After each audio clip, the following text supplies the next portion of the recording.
Hemos estado hablando de Cristo. No tengo ningún derecho a modificar ese tema. Es Cristo. Solo Cristo. Nada más que Cristo, el que sustenta la vida cristiana. El que da contenido a la razón de vida del creyente. Aquel que para Pablo lo dice de esta manera en el texto tan querido para mí y tan repetido estos días, porque para mí, el vivir es Cristo. El texto continúa. Yo no lo dije todo y el morir es ganancia, porque sé a dónde voy, no por otra razón específica. Ahora, para hablaros de Cristo esta mañana, quiero terminar esta serie con Cristo. Y quiero llamar vuestra atención a un solo texto del Evangelio según Juan, capítulo 10 y versículo 11. De ese versículo 11 yo voy a leer el contenido íntegro del mismo. Y dice Jesús: yo soy el buen pastor. El buen pastor su vida da por sus ovejas. Es la cuarta afirmación de lo que se llama los yo soy del Evangelio según Juan. Cristo dice yo soy el pan de vida, Cristo dice yo soy la luz del mundo, y aquí Cristo dice yo soy el buen pastor. Notad que hay un artículo determinado delante del concepto o del calificativo. Cuando tú pones un artículo determinado en castellano y en griego también, por supuesto, estás diciendo que no hay otro así. Es el único.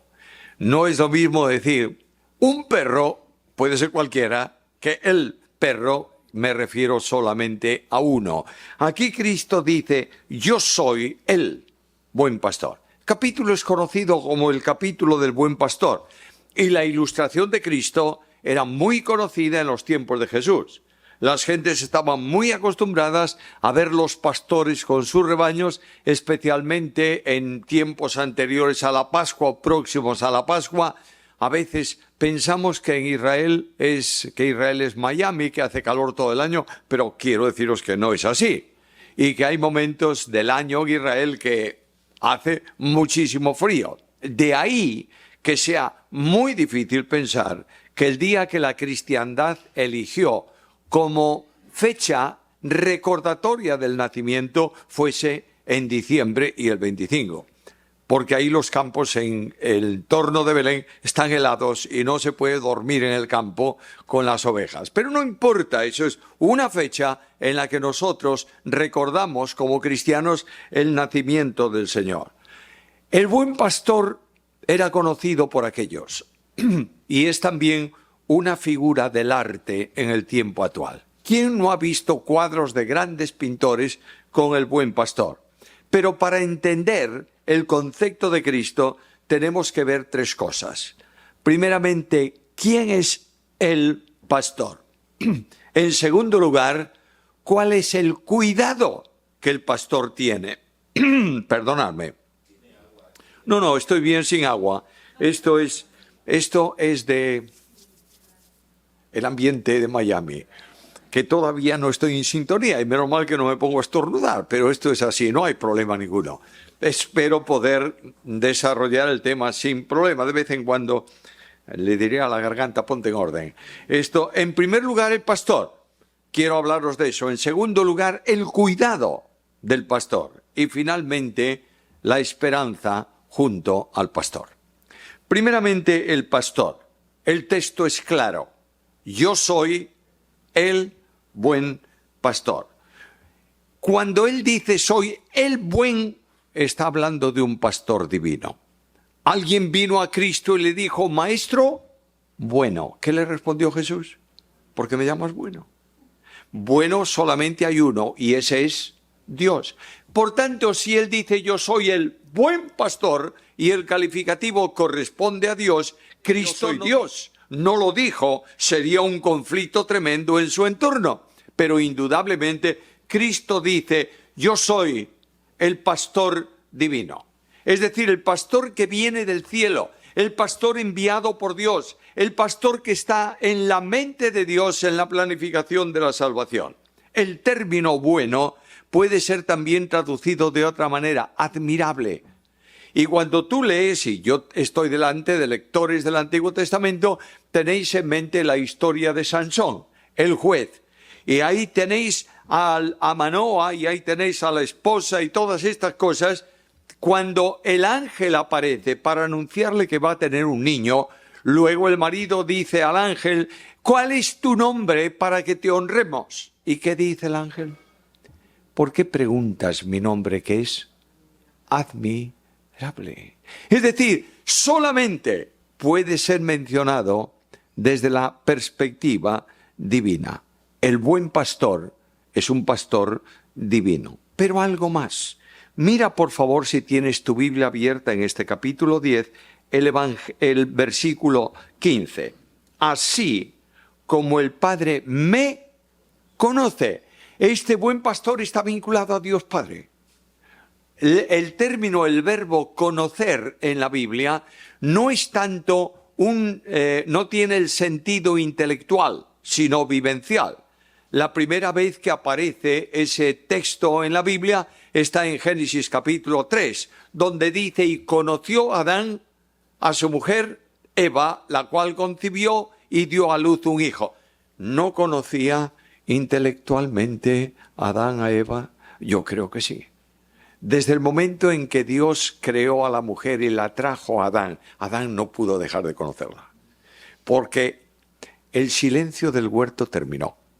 Tenía una persona al lado que hablaba continuamente y eso es una tremenda bendición. Y además de esto, Dios le dijo a Adán, te voy a hacer ayuda. No te olvides de esto. Tu esposa no es la criada que Dios te ha dado para que cosa los botones de la camisa cuando lo rompes. Tu esposa es tu compañía idónea. Y ese término en el hebreo tiene mucho que ver, está muy vinculado con alguien con quien dialogar. ¿Estás casado? ¿Ha hablado mucho esta mañana tu esposa? Bueno, dale gracias a Dios por eso. Yo escucho mucho a mi esposa, no me queda más opción. Escucho mucho a mi esposa cuando me hablo y sé que cuando mi esposa me dice, ten cuidado con esto, debo atenderla.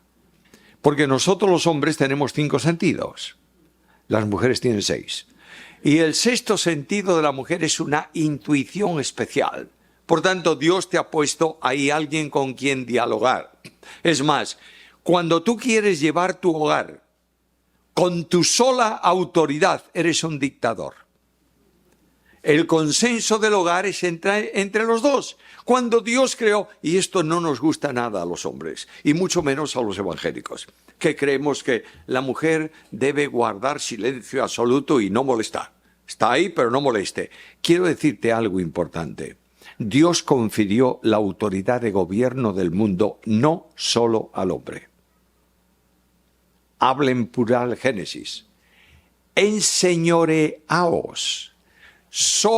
Juzgad a los dos, porque Dios no tiene en su mente una persona de primer nivel y una persona de segundo nivel. El pecado deteriora muchas veces esa relación. Dios tiene que intervenir a causa de la tragedia humana, pero la mujer es el elemento más importante en la familia y en el matrimonio, hasta el punto que cuando Dios se asoma a la creación y ve a Adán solo en el huerto, ¿qué dice Dios? No es bueno. Pero vamos a ver, Señor. Si en el capítulo anterior yo leo al final del capítulo 1 y vio Dios todo cuanto había hecho y aquí era bueno en gran manera, y de pronto dice, no es bueno. Adán está solito en el huerto y Dios dice, no es bueno porque no está completo. Le voy a hacer lo que le falta. Ayuda idónea. Ahora, este buen pastor está en comunión con el Padre, que es a donde yo quería llegar. Conocer es relación íntima y conocerás la verdad. Y la verdad te hará libre. De manera que aquí este buen pastor está en vinculación con el Padre y él dice, el Padre me conoce porque somos los dos un único Dios verdadero. Ahí más adelante Cristo va a decirle, y Juan lo registra en su Evangelio, Juan, como notas, es el hombre de la cristología. Y Juan registra en su evangelio aquella frase que va a dar lugar a una tremenda reflexión teológica de la Iglesia y al origen del estudio de la Trinidad. Jesús dice: yo y el Padre somos uno. Por tanto, hay que resolver ese problema. Mi Padre me conoce. Soy el pastor que vengo del cielo, pero soy conocido por Dios. ¿Por qué? Porque Dios se hizo hombre para venir a buscarnos. Y en Juan capítulo 1, versículo 14, lees estas palabras: y aquel verbo, el Dios eterno, se hizo hombre y habitó entre nosotros. ¿Quién es este Dios eterno? Juan lo dice: en él estaba la vida. Por tanto, es Dios en unidad con el Padre.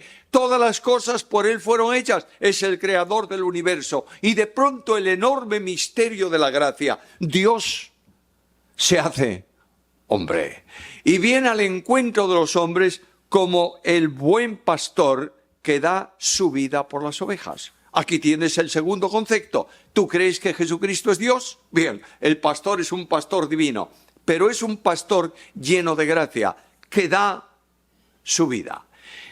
Nadie me quita la vida.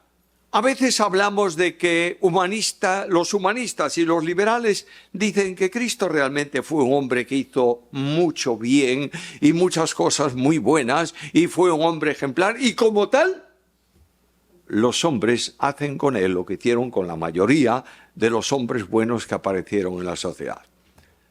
Lo voy a decir en una expresión muy coloquial: lo sacaron de en medio. Nadie me quita la vida. Escucha a Jesús. Nadie puede hacerlo.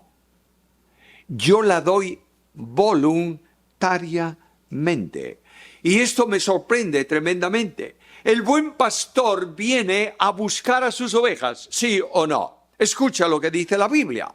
Nosotros estamos muy acostumbrados en el humanismo que trasciende y se mete de forma subverticia bajo la teología evangélica.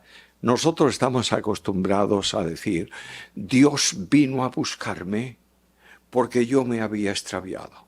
No, el derecho de Dios cuando tú te extravías y quebrantas su voluntad, ¿cuál es? Condenarte eternamente al infierno. No tienes ningún derecho. ¿Por qué? Porque has quebrantado su ley. ¿Está así o no? Y de pronto Pablo me dice: mira, el humanismo dice que los hombres buscan a Dios, y si no, mira cuántas religiones, cuántas expresiones religiosas. No es verdad. Porque o miente el humanismo o miente la Biblia. Prefiero que miente el humanismo. Y la Biblia dice: no hay justo, ni a uno. No hay quien entienda, no hay quien haga lo bueno, no hay quien busque a Dios. Escucha, dice: no hay nadie que busque a Dios. Y la razón de que el hombre no quiere buscar a Dios es que Dios para el hombre, o el hombre, si tú quieres mejor, ha constituido a Dios como su enemigo. No es que Dios sea enemigo del hombre. No es que, como dicen algunos por ahí adelante, súper santos, Dios no ama al pecador. No es verdad. Es el pecador que no ama a Dios. Por una razón específica. Porque la luz vino al mundo. Y los hombres amaron más las tinieblas que la luz. ¿Por qué? Porque esa luz revelaba la basura de sus obras. Esto forma parte esencial de la experiencia del hombre. Hace muchos años en Galicia, en las aldeas de Galicia, se puso la electricidad. No había electricidad. Bueno, en tiempos de mi abuelo, yo qué sé cuándo, pero no había electricidad. Entonces vino el gran invento, electricidad a todas las aldeas de la zona, todos, y ahí vienen todos los instaladores poniendo cables, y aquellos cables, no sé si aquí los visteis alguna vez, que de los dos polos trenzaditos con un hilo por fuera. ¿Lo visteis alguna vez? Bueno, pues esos eran los cables que se ponía. Alguna viejecita usaba el cable de la luz porque era envuelto en En hilo, gracias por la palabra, envuelto en hilo, lo usaba para colgar su ropa fina. Bueno, valía para muchas cosas. Ahora ponen la luz y llegan a casa de un matrimonio viejitos y le dicen a la señora, ¿dónde quiere que le pongamos los cables y las luces? Aquí, aquí, aquí, aquí. Y el instalador instaló aquello y después dijo, ¿algún sitio más, señora? Y ella dijo, sí, en aquella habitación del fondo.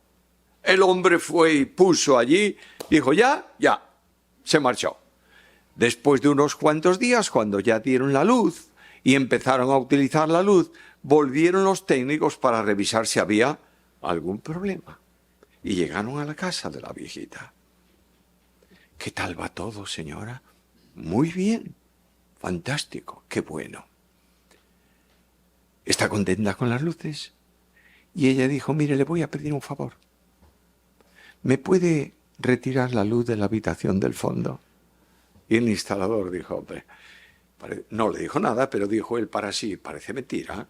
Me costó un trabajón poner allí la luz y ahora quiere que la... Señora, ¿por qué quiere que le retire la luz? ¿Sabe qué le dijo? Porque esa habitación está demasiado sucia.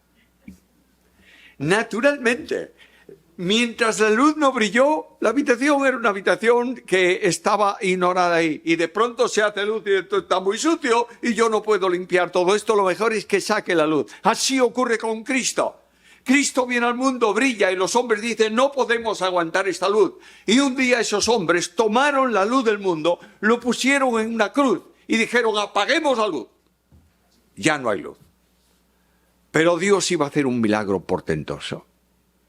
No solo iba a resucitar al que es luz del mundo, iba a encender la luz suya en miles de creyentes en el mundo. Y esa luz de Cristo en el cristiano brilla reflejando al mundo su condición perdida. ¿Crees esto? El buen pastor da su vida y él dice, nadie me la quita. Hermano mío amado, Cristo vino para dar su vida. ¿Por qué? Porque es el plan de redención. Dios determinó salvar al hombre. ¿Cómo? Dando la vida de su Hijo en precio por el pecado del hombre. Solamente una vida de infinito valor puede cancelar la deuda de infinitas vidas. ¿Me estás entendiendo esto? No un hombre bueno podría sustituir a otro. No tanto en el terreno espiritual, pero en el terreno material. Hay una persona que está barriendo la casa y viene una señora, o un hombre, da lo mismo hoy en día, tiene que ser así, viene y dice, déjame, yo lo hago. Te ha sustituido, ¿verdad? Pero ese hombre puede sustituir en ese momento a todos los que en el mundo están barriendo. No, solo lo hace con uno. Pero ahí viene el buen pastor, que tiene vida, porque es Dios. Y esa vida de valor infinito se da en la cruz, por tanto puede salvar a todos los pecadores perdidos del mundo, porque la vida de Jesús, el buen pastor, es una vida de valor infinito. ¿Por qué la dio? Escucha la Biblia. Cuando vino el cumplimiento del tiempo, Dios envió a su Hijo, nacido de mujer, nacido bajo la ley, para que redimiese a los que estaban bajo la ley, a fin de que recibiésemos la adopción de hijos. ¿Cuándo? ¿Cómo? Cuando vino el cumplimiento del tiempo. Dios determina salvar al pecador en la eternidad. Crea el mundo, los ángeles y los hombres. Está presente cuando el hombre se levanta contra él y cae en el pecado. Y viene al hombre para darle el primer mensaje del Evangelio, reprendiendo al tentador y diciéndole, de la descendencia de la mujer saldrá uno que pisará tu cabeza. Y pasa el tiempo. Y los siglos hacen olvidar la promesa. Y la noche de la vida humana oculta la gloriosa realidad del Evangelio. Y de pronto, en la noche más terrible del hombre, Dios envió a su Hijo. ¿Por qué? Porque era el cumplimiento del tiempo. Leí, bueno, en mi biblioteca yo tengo unos cuantos libros, pero tengo una sección prohibida. Esos libros están en el índice. Quiere decir que no puedes leerlos, salvo que yo autorice a leerlos. Algunos de ellos, la verdad, los conservo porque me duele mucho tirar un libro, pero estoy pensando que el día que se le pierda una rueda al sillón donde yo me siento, ahí detrás de la mesa, coloco uno de esos libros debajo y tiene una cierta utilidad. Bueno, tengo un libro que se titula La lógica de la salvación.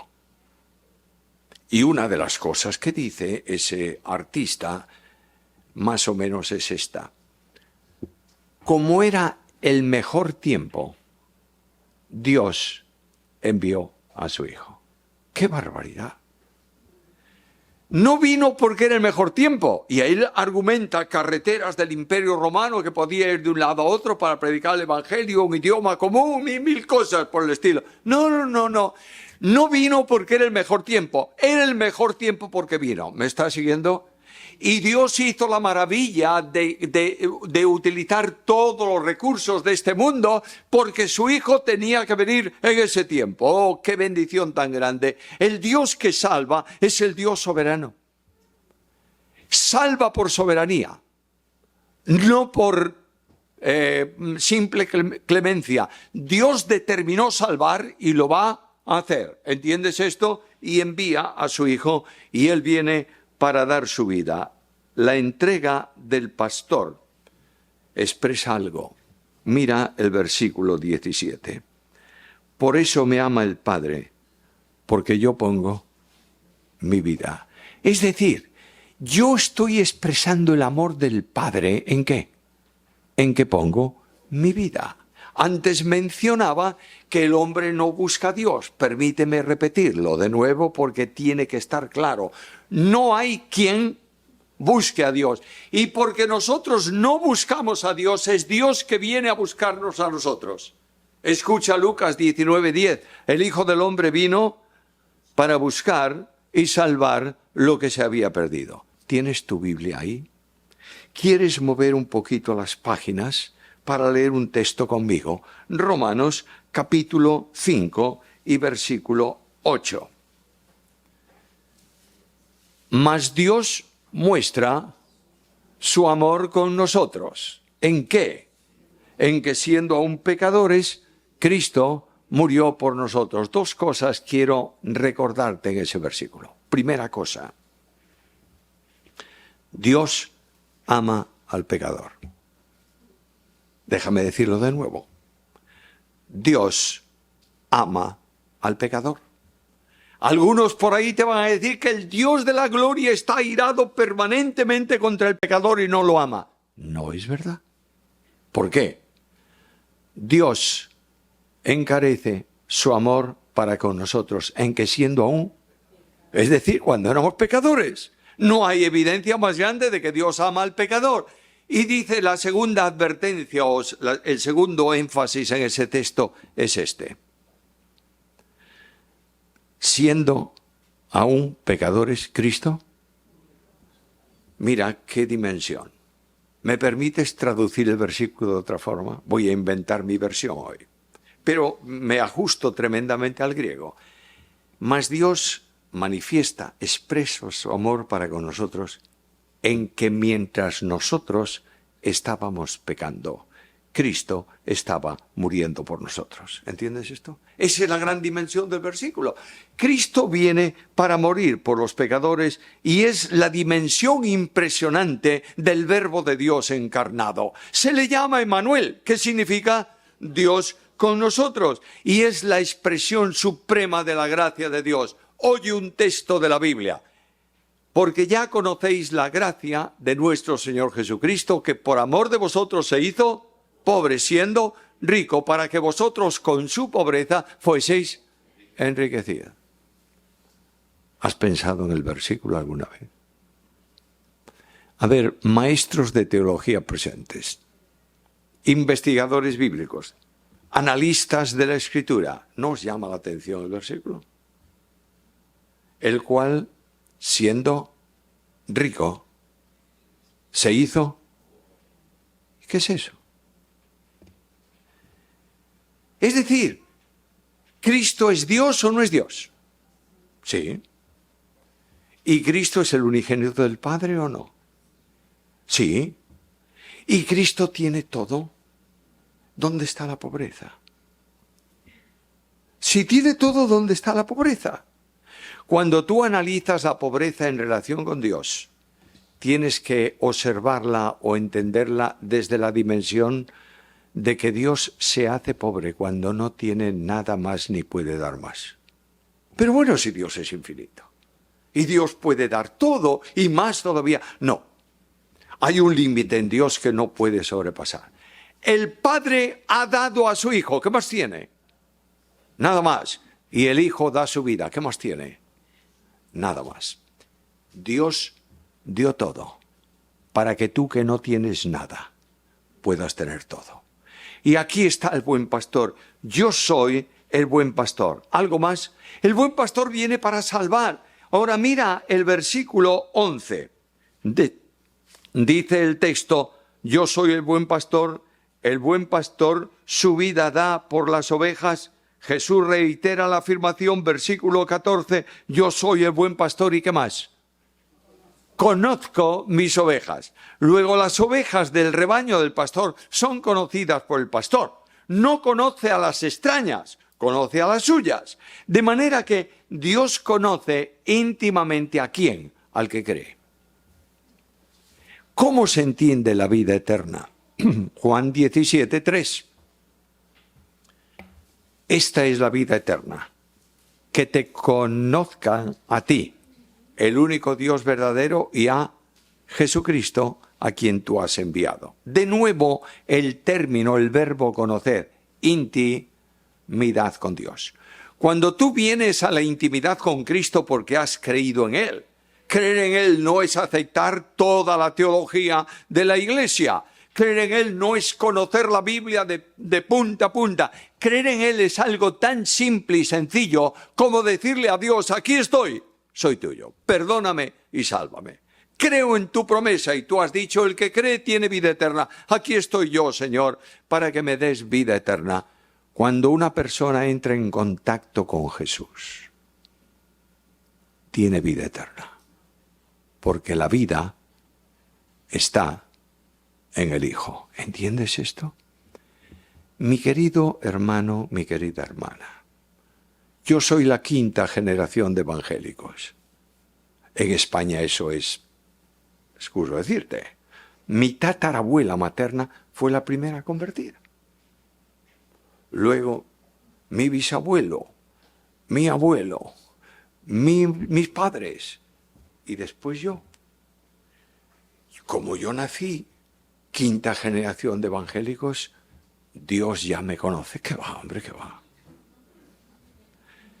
Me ha conocido cuando un día yo dije a Jesús, perdóname y sálvame. He dicho estos días una frase que alguno me ha preguntado qué quería decir, la voy a repetir. En las iglesias llamadas evangélicas hay muchos protestantes, pero no tantos creyentes. La persona que cree es la que tiene vida. Y automáticamente Cristo la pone no en la iglesia de North Miami para que tenga vida o en la de no sé cuál, la más grande que puedas mencionar del país. Cristo te pone en su única iglesia porque eres miembro de ella.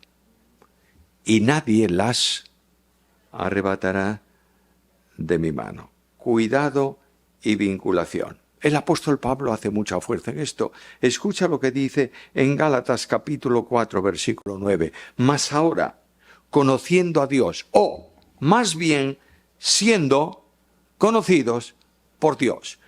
Me temo mucho que algún día, cuando Dios llame a comparecer delante de Él a los hombres en su tribunal de justicia al final de la historia, dice Jesús que habrá algunos que le van a decir, Señor, Señor, yo en tu nombre hice milagros, eché demonios, no sé qué, no sé cuánto. ¿Y Cristo qué les dice? Nunca os conocí. Ten esto en cuenta, mi querido hermano, mi querida hermana. Ten esto en cuenta, joven de la iglesia que llevas años en la iglesia. Ten en cuenta esto, niño, que puedes entender que Cristo murió por ti. Ten en cuenta esto, personas en el liderazgo de la iglesia. No importa quién sea, yo el primero. Tienes que tener claro y cierto que tienes a Cristo. Porque si no tienes a Cristo, no tienes esperanza. ¿Está claro? ¿Cuál es la certeza absoluta? ¡Oh, qué bendición tan grande! Aquel que cree no es condenado. Escúchalo de otra manera. Justificados pues por la fe, tenemos paz para con Dios por medio de nuestro Señor Jesucristo. ¿Has creído?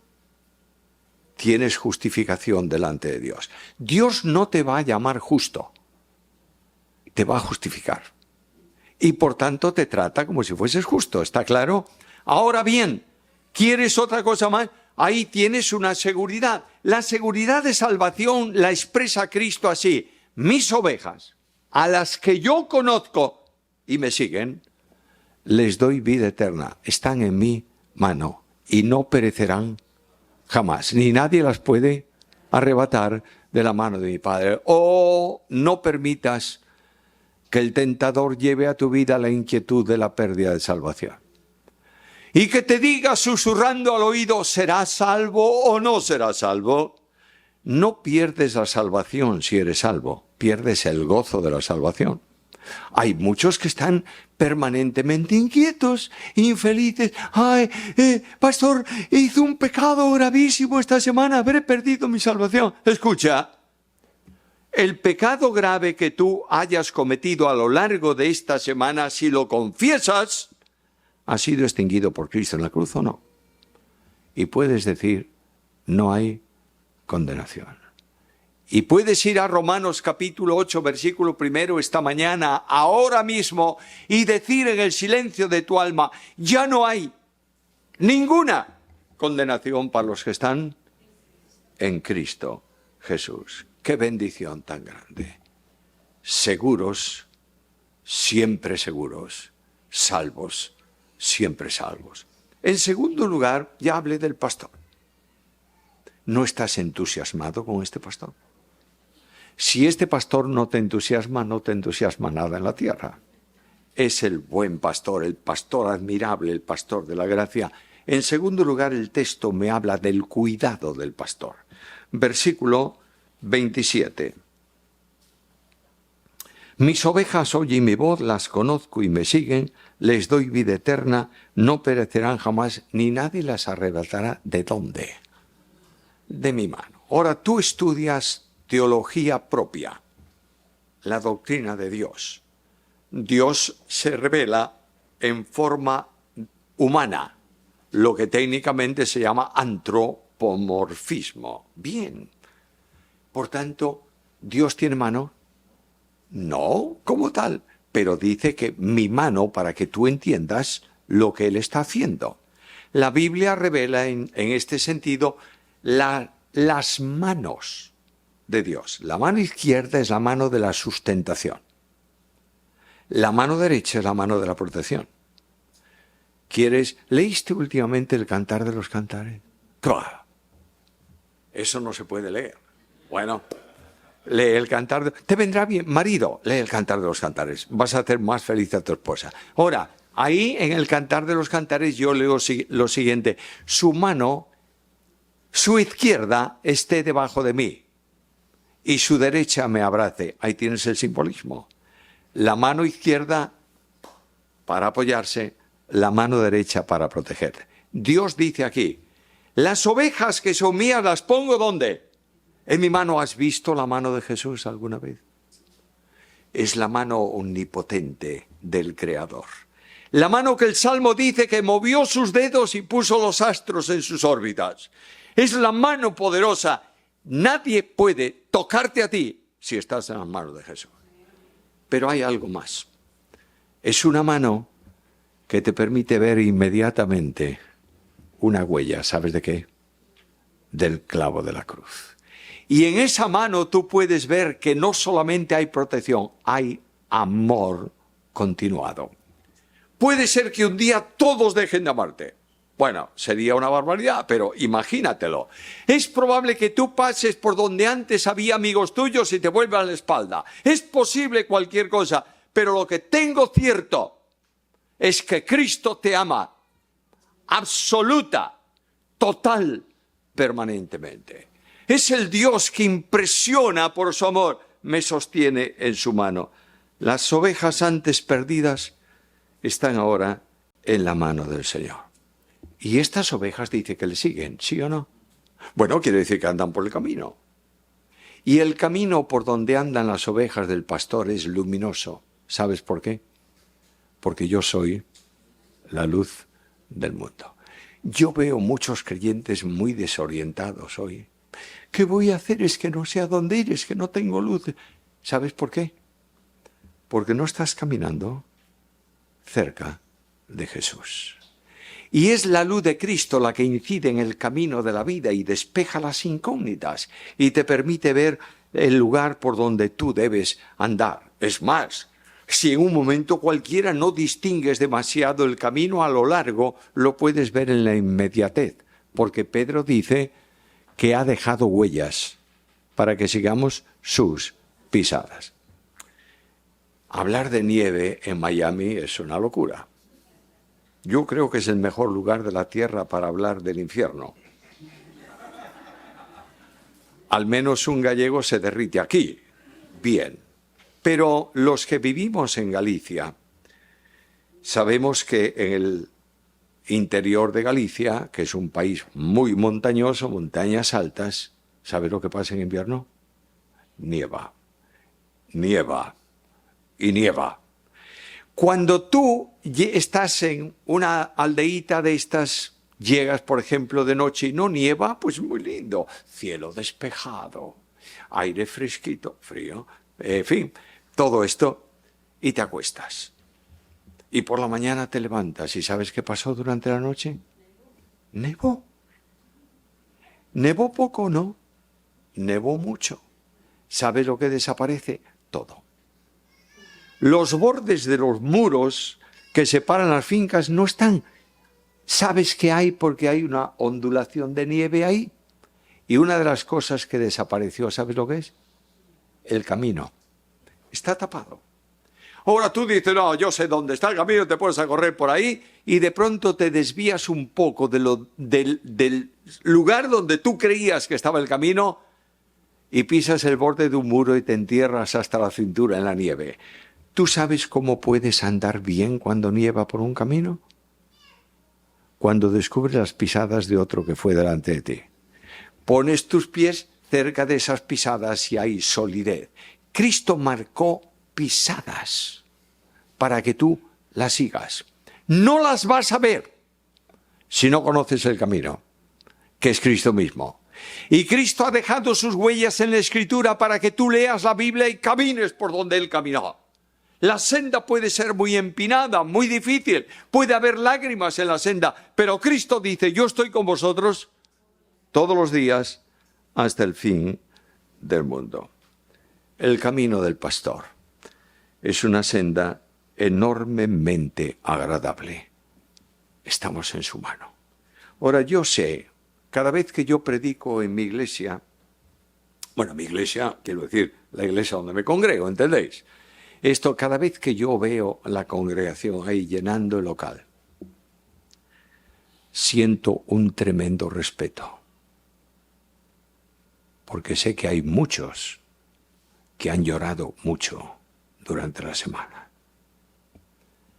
Y sé que hay muchos que tienen preguntas en su vida sin respuesta. ¿Por qué, Señor? Los héroes de la fe del tiempo presente te van a decir, claro, estás inquieto porque no tienes que preguntar por qué. ¿Tienes que preguntar? Bueno, yo admiro a esos héroes de la fe. Pero mi fe es así de chiquita. Y es como una caña que está rompiéndose, que si me apoyo en ella, me va a traspasar la mano. De modo que antes de saber el propósito que sé que Dios tiene, sabe lo que quiero saber. ¿Por qué has permitido esto? ¿Haces mal? Bueno, según Santiago, no. Santiago me dice que cuando tengas una prueba en tu vida y no entiendas la razón de la prueba, pregunta al Señor. Y dice, no se enfada contigo. No se preocupa de que le preguntes. Ahora, mis queridos hermanos, todas las veces que yo he pasado por pruebas, muchas, y le he preguntado por qué, ¿sabe lo que hizo Dios? Nada, no me contestó. ¿Pero y por qué? Quiero saber por qué. Silencio. Y me dice en su palabra, porque mis caminos son más altos que los tuyos, y mis pensamientos más altos que los tuyos. Por tanto, si yo te explico el por qué, ¿qué? No lo vas a entender. Ahí antes saludaba a un niño. Estaba en los brazos de su mamá. Y a mí me encantan los niños. En la iglesia puede ser que me olvide de saludar a un mayor. Puede ser. Pero a un niño, esto es imposible. De modo que lo he visto, y ese niño quería algo que su mamá no le daba. Ahora imagínate que viene y me dice, ¿por qué?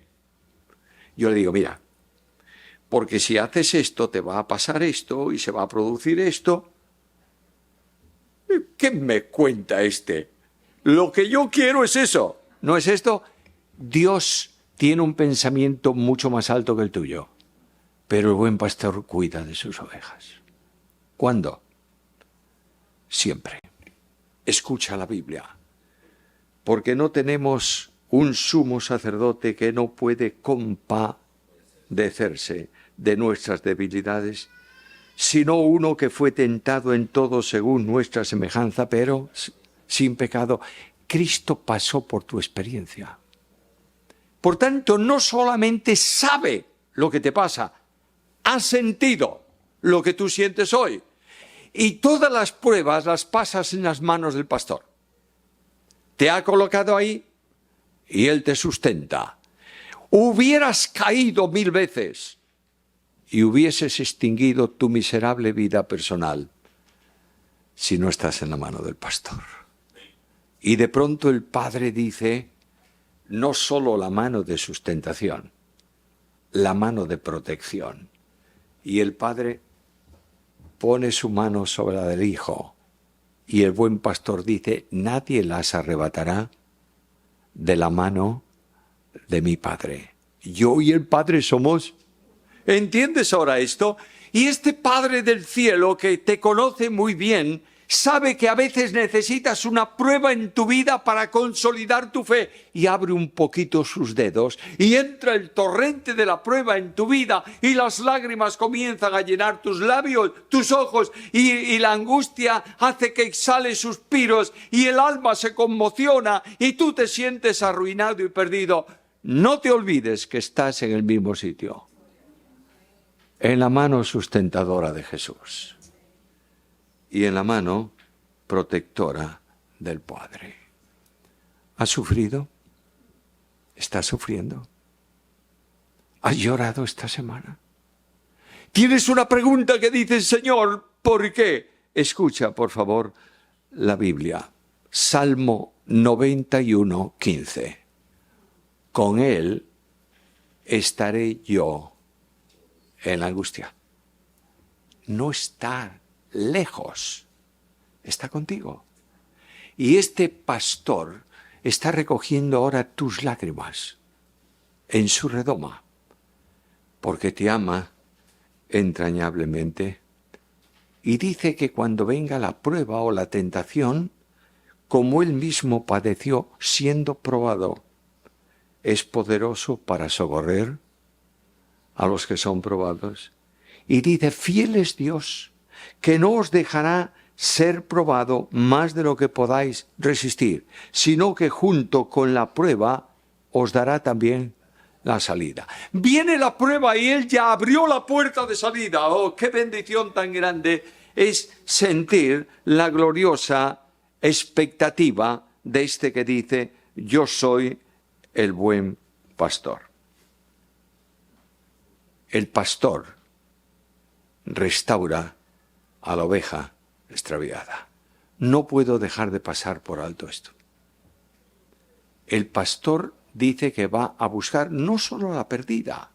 Lucas habla de la extraviada. ¿Tú sabes lo que es la perdida? La que está sin conocer el pastor y por fin... La extraviada es la que está un tiempo en el rebaño y de pronto se va y no aparece. La oveja extraviada necesita ser restaurada y necesita ser traída. Hace muchos años yo estaba invitado a unas conferencias en una ciudad de España que se llama León. No es que haya leones, se llama así la ciudad. En esa ciudad me hospedé en casa de un misionero neozelandés. Su abuelo o su bisabuelo, ya no lo tengo muy claro, había sido un alto oficial del ejército imperial británico. ¿Tú sabes lo que es eso? Una línea recta, sin desviarse ni un milímetro de nada. De modo que él debió heredar los genes de su abuelo, y cuando llegué a casa y esta es tu habitación, después de que llevé mi maletita para la habitación, me dijo una cosa, por favor. Sí, dígame. Nosotros comemos a las 12 o'clock. Estaba tocando la campana de la catedral, del reloj de la Catedral de León, que vivía cerca de ahí. ¡Pam! Mesa. A las 12 de la mañana en España, los obreros están trabajando, las mujeres pensando que van a hacer de comida. No se come a las 12, pero él comía a las 12. Bien, terminábamos de comer. Yo le daba cuerda a la conversación para ver si se alargaba un poco la comida, pero digamos 3/4 de hora, como mucho, y de pronto él se levantaba y me decía, vamos, salgamos. Salíamos. Tenía un cochecito Renault 4x4. Fíjate tú, aquí ya se han reído de él, aquella cucarachita Bueno, tenía un 4x4. Me sentaba como podía en el asiento de adelante, arrancaba el Renaultito y ahí nos íbamos. Taca, taca, taca, taca, taca, taca. ¿A dónde? Pues al extremo de la ciudad había un prado grande, un río, un puente. Y ahí caminábamos por el prado. Para allá, para acá, para acá, para allá. Luego Renaultito de nuevo y para casa. Un día apareció por ahí, por un camino, un pastor con un rebaño de ovejas. Y yo estaba observando. Se acercaron al puente. El pastor silbó, el perro vino, reunió a todas ahí alrededor del puente, les ladraba para que no se fuesen. Y de pronto he visto algo impresionantemente raro.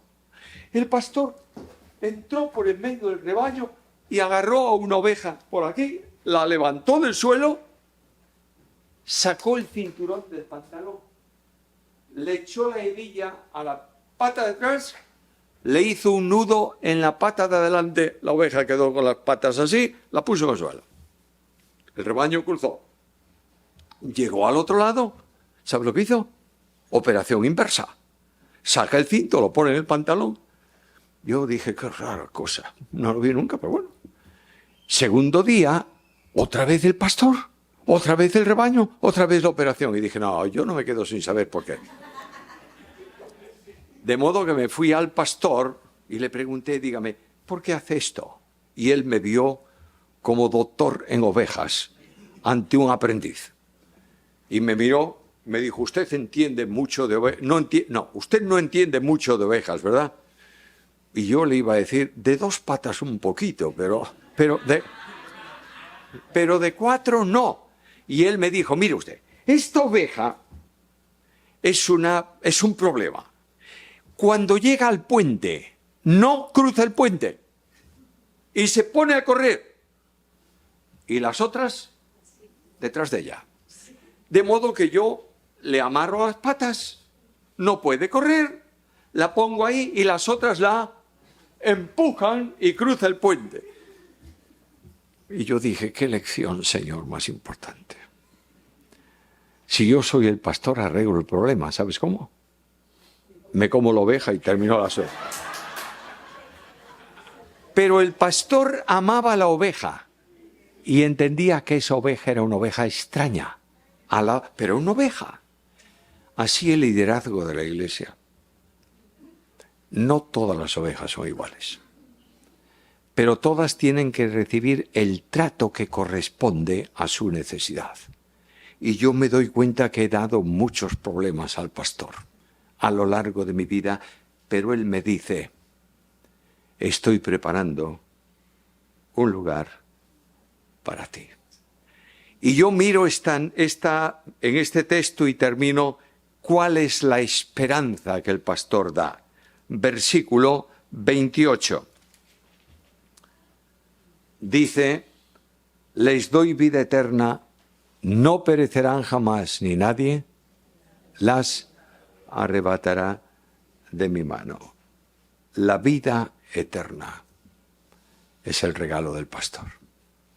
Quiero decirte que si no tienes a Cristo en tu vida esta mañana, no tienes vida eterna. Puedes ser muy religioso.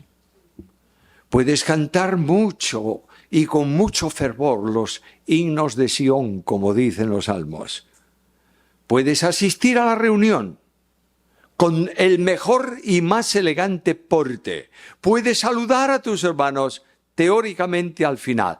Si no tienes a Cristo, no tienes vida eterna. De otra manera, déjame decírtelo con mayor énfasis todavía, si no tienes a Cristo, estás perdido y tu destino es el infierno. Y hay creyentes entre nosotros esta mañana que posiblemente estén viviendo lejos del pastor.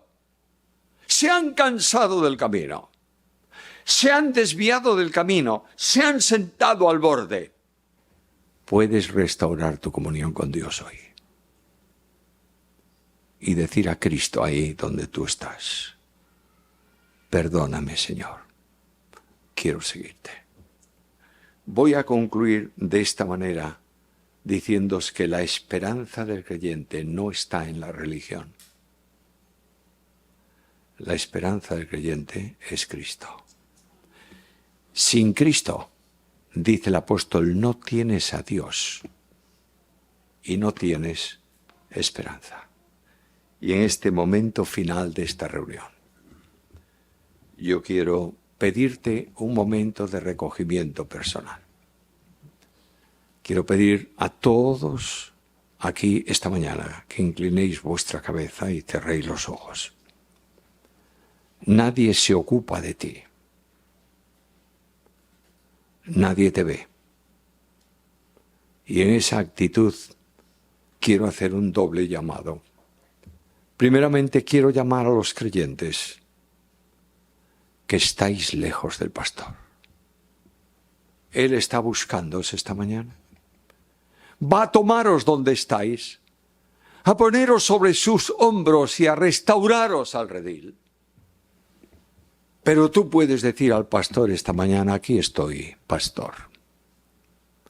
Te necesito. Díselo ahora al Señor en el silencio de tu alma. Yo voy a orar por vosotros, pero quiero que reflexionéis y digáis al Señor, no quiero seguir de esta manera, Señor.